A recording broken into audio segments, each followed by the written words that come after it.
Hey guys, Stealth here. Norway was another one of the Scandinavian countries who received new units in the third DLC. Of course, it's still in beta, so there might be a lot of changes still to these units. Some of them might be overpowered, some of them might be underpowered, but I think that for now, with these new units, Norway has a very well-rounded army. In logistics, we're going to find one new command vehicle, and this is a Lux armed with a Browning M2. Not really sure why you would want to use a Browning M2 on this thing, but okay. If a special forces group manages to get close, they might be able to fire a couple of shots at them. This is an interesting upgrade, you could say, over the M77 KPV, because these things got a lot more armor. 3 on the front, 3 on the side versus 2 and 2. Mobility is better, but the amount of units that you get is lower. You get 6 of these, and oh, never mind, you got 6 of these as well. I thought you were getting about 5 or 4, but no, it's 6. So this could be a very interesting command vehicle, although it is 140 points, so it's going to be quite expensive. But you get a good amount of them, they're mobile, they even got medium optics, which you don't see a lot on these vehicles. And they got some armor, so these could be the new go-to command vehicle for the Norwegians. Otherwise, we got a Puma supply helicopter, which they call the AS332. 1500 liters of supplies, 300 kph, so very quick. You get 2 cards of these, 8 of those at train, so you get a lot of supplies. Might be interesting to not bring a fob for one time and just go with these helicopters. Keep in mind though that they are very low on strength, only 6, so 2 anti-air hits of man-pads and these things are going to go down. Infantry is a major area where the overhaul has taken place. First thing you need to know is that the Volkskamjäger are no longer elites, they are just shock troops now.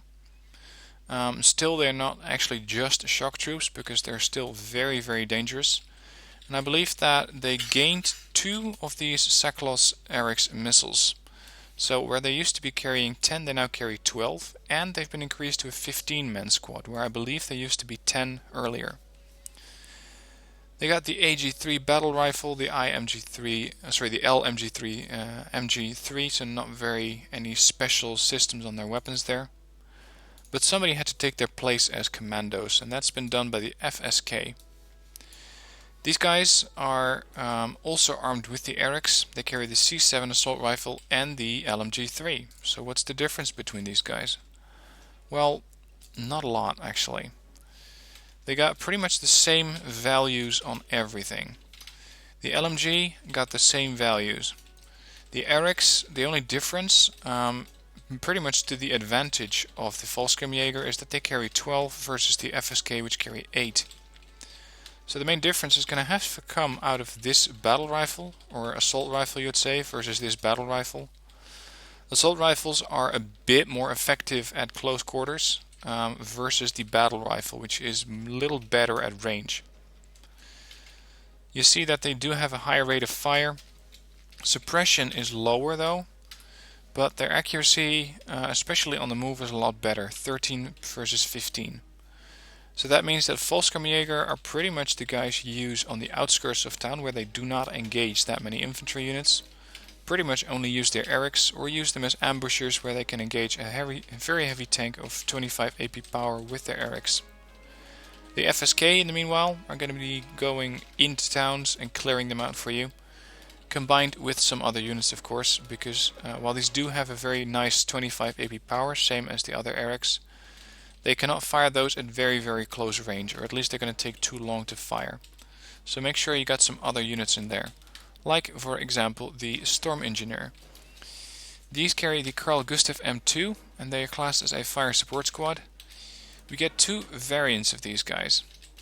Again, another unit of Erics. This is the Storm Engineer 90, versus the Storm Engineer basic version, which carries the M2. Now, if you're fighting in a town, I would want to have the basic Storm Engineers, because these guys are going to be a bit more effective at taking down a tank at short range than these. So that's why I would appreciate these guys over the other ones. And keep in mind that these guys have an anti-personnel effect. Same as these, but I'm not sure you can fire an Erics, which is classed as an anti-tank guided missile at infantry. But these guys you can. So pretty much like the small, these are going to be pretty dangerous to other infantry. Also at short range their accuracy is a bit better, 60 versus 70, but of course they lack some range, 1050 versus 700. They're only 5-man squads, so try not to keep them in contact with other infantry for too long. Retreat them and replace them with other infantry which can take a hit or two. Another new unit that's been introduced is the Gewehrman 90. If we compare these to the base Gewehrman, you're going to see, well, not many changes really. Pretty much the only difference I could find is the upgrade of the M72 versus the M72A4. This gives them 3 points more AP power, a little bit more accuracy, but the same range of 525. They carry 6 and 6, so no difference there. Machine guns are the same and they carry the same battle rifle. So this is another one of those units where I think that they might as well not have been in the game. Because, 3 AP power extra might make the difference between life and death, but I don't think it's that interesting.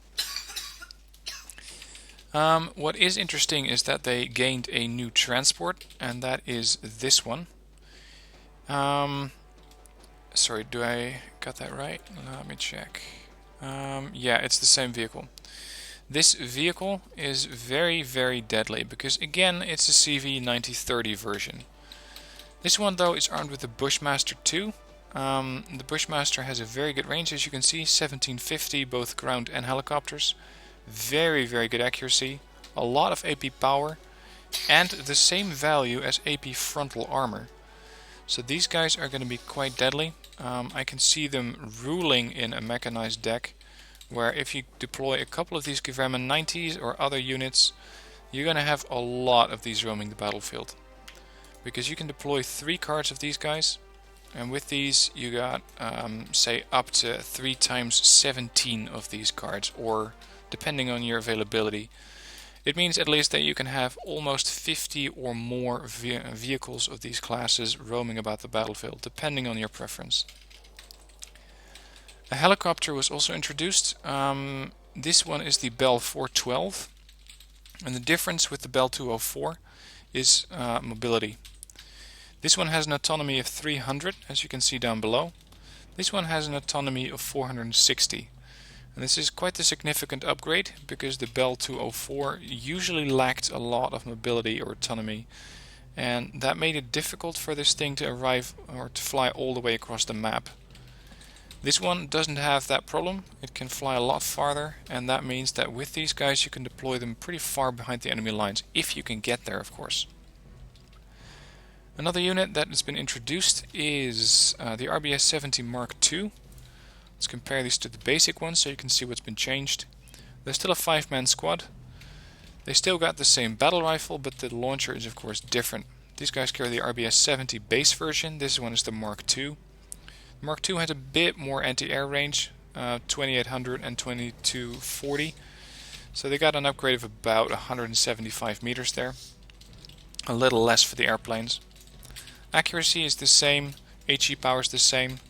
So let's see about the availability. 11 and 8 versus 8 and 6. Well, this is quite significant, because this makes the RBS-70 Mark II a lot less interesting for me. The problem also that they carry 6 of these missiles versus 8 makes me stick to the RBS-70 over the RBS-70 Mark II. Because I'll take a little less range for more missiles, and since they do the same accuracy and the same HE power, I don't see the benefit of having the Mark II. So I would not be surprised if they decided to alter this to make it a little more appealing. Moving on to support, we got one new howitzer in here, which is the M109A3GN. If you compare that to the base M109 that they already had in here, you're going to see that it was quite the upgrade. It's of course twice as expensive, but you get a lot more range, 10 kilometers more, a lot better dispersion, so only 5460 versus 9100. You could hit pretty much the other side of town if you were aimed on a town. And that means that these guys were not very reliable, and I rarely, if ever, used them. These guys though are a lot better at dispersion, or they have less dispersion. The rate of fire is still the same. They are from 1989, but That means that they might have a bit better fire computer, so they might be faster to acquire their target. I haven't tested them yet, so I don't know this yet, but if you know, if you've played them already, let me know how these things perform. Another artillery unit that's been introduced is the M270, because we didn't have enough MLRS in the game just yet. These guys, again, standard MLRS 270, 42 kilometer range, 450-50, 45-50 dispersion, 11 HE power, and they fire 12 of these missiles, or rockets I suppose you could say.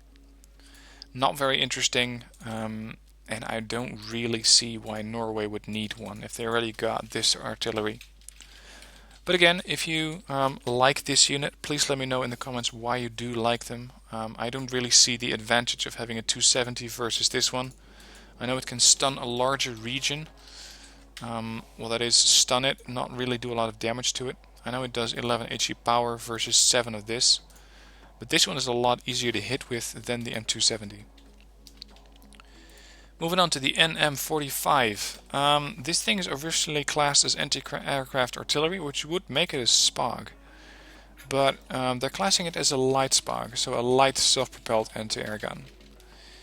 They're just flatbed trucks basically, armed with an Oerlikon 20 autocannon.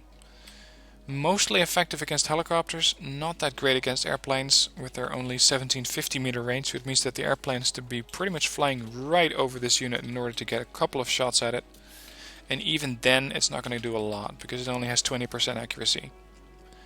I see these things taking up a role as an ambusher versus helicopters, where with their 15-point price tag and their high availability, 22 and 17, you can deploy these things in groups of 3 or 4 and just try to ambush a helicopter. Or if you have a ridge line, you just spread them out and do as much damage to helicopters as you can before these things get blown up.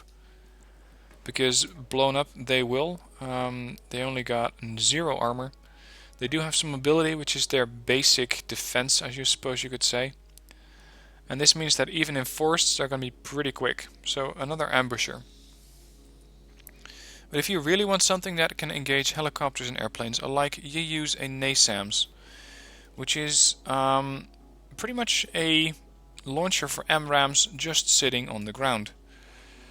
It has a good range against airplanes, 3500, and that is something that, although the Norwegians did have it in the NOAA, it's a different type of weapon system. The NOAA carries only 3 missiles versus 6 for the NASAMS.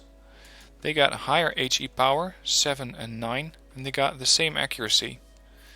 This means that these guys can engage a bit more targets, and like the NOAA, they will not one-shot them.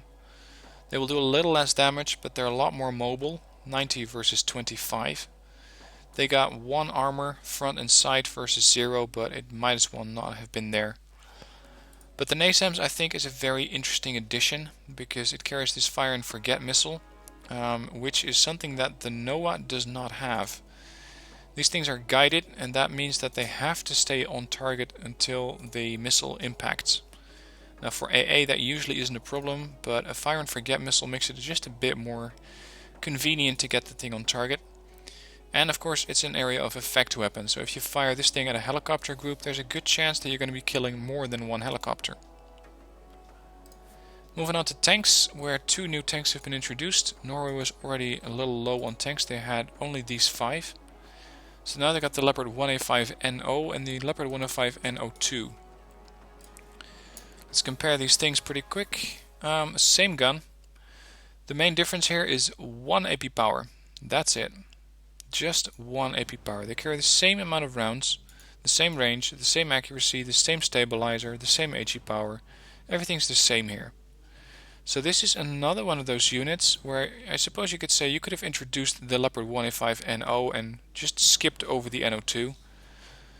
But maybe this one was a very important unit for the Norwegians, or still is, I don't know, I haven't checked yet. The Leopard 1A5NO2 does have some more armor. It has 2 points frontal armor more. The other sides are the same. Size is the same of the unit, optics is the same, speed is the same. Everything about this thing says I'm the same unit, except for 1 more AP power on the gun and 2 more frontal AP power, or frontal armor. So I don't find them that interesting really. Reconnaissance, where we find a commandeered news chopper. And already when this thing was shown in the before the DLC was released, where they started releasing pictures, it's just a commandeered news chopper. They do their job of reporting the news to you pretty good though, because they're having very good optics at a high speed, and you get 8 of these guys, which is a lot for recon choppers. It is a unit that Norway was missing. They just did not have any recon chopper whatsoever, so I'm very happy that they introduced this, and I'm looking forward to receiving the news from this little squirrel. In the vehicle tab, one new unit's been introduced. This pretty light tow 2 jeep, but it can do a lot of damage, 25. If you would combine these in a couple groups and do ambushes on tank columns, you can be very, very effective with these guys. The difference between these and the NM142 that was already in the game is that the NM142 carries more missiles, but these guys with their higher road speed and the same off-road speed, you could say they're a little bit more maneuverable. So these things might be faster to get into position versus the 142. But still, I will probably not be using these things a whole lot. You do get the advantage of having these things airborne, where I don't believe these things are airborne. So if you're using an airborne deck, these things are your viable anti-tank weapon. New helicopters in the helicopter tab have not been introduced, but we got a couple of new airplanes in the form of the F-16AM. Another air superiority fighter for 160 points, like the one from Sweden. 40% ECM, exceptional air detection and 1000 km speed make this thing very, very good at intercepting targets. 300 meter turn radius means that they are going to be quite good at getting not only that MRAM but also the AIM-9L on target if they're trying to intercept something and come up behind it. They carry 4 MRAM fire and forgets. I think this is going to be a very, very solid air superiority fighter. They didn't really have any. So when you were flying units from Norway or Scandinavia, you were usually using the Gripen air superiority fighter from Sweden. But no longer. You can just use the F-16AM and have this thing as a very, very dangerous air superiority fighter. Another unit that's been introduced is the Puff. And with a Puff it'll kill your anti-air, because this thing has a seed weapon on it. Not only that, but it also carries the AIM-9L. But this, of course, is the main seed plane, and again, they didn't have those yet. So another very, very valuable addition to the Norwegian Air Force. Just the Shrike missile that we know from some of the other anti-radar planes, the other seed planes. Range to ground is 4200, which means that they will be getting in range of some of the air superiority units or anti-air units, like, for example, the Bucks. They do have a range of 4200 with an accuracy of 50, but then again they only cost you 70 points. And you have the choice of bringing 4 of them at Rookie, 3 at Hardened or 1 at Elite, and my preference would be 3 at Hardened. Because this way you get a bit more accuracy, a bit more survivability, but still that little bonus that Rookies just don't get, and you only lose 1 airplane of it. And the last unit that they've been introducing is the CF-104. This is the Freedom Fighter armed with napalm bombs, so just your standard napalm delivery. It is something that, again, the Norwegian Air Force didn't have, but it's easy because they barely had any planes. So this addition makes it capable for the Norwegians to deploy napalm, and I think that with this, pretty much all the forces, pretty much all the armies can deploy napalm now. Which means that all countries have pretty much the same chances when they're fighting in towns or when they want to try and flush out a town using this anti-infantry force. You can only get these guys 4 at trained, but then again, if they were Rookie, that would have been fine too, because they're just there to deliver those Northic 2 napalm bombs. So that's the Norwegians. Keep in mind, it's a beta, it might all change. There might still be some units which gain or lose some specs. I hope they're going to look into the Leopard 105 and 02, because I think that the difference between these is too small to justify having both of them in the game.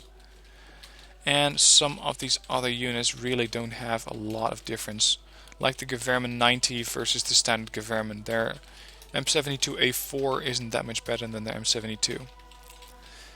So I haven't played the Norwegians yet. I will start doing that shortly, but let me know if you have any experience with these guys just yet. Let me know what kind of units you would recommend, what kind of overpowered or underpowered units you have found in the decks.